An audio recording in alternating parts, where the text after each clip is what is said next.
Welcome back, everyone. Now we're going to discuss labor comfort. Today we're going to be diving into the wonderful world of labor and delivery by sharing some key tips to make your labor experience as smooth and as empowering as possible. I brought along a few things to show you. As we spoke about earlier, some of our simple tools to use. A lot of times with the back labor, the baby's head was pressed on the back area.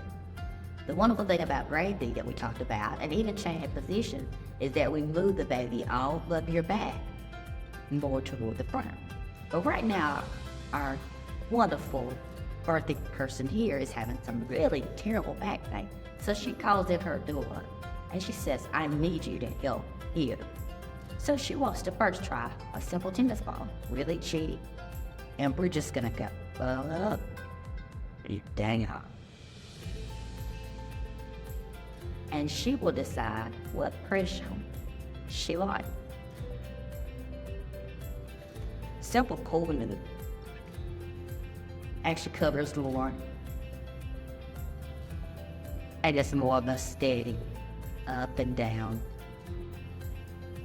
rotation. And this can be anybody. It doesn't have to just be your doula.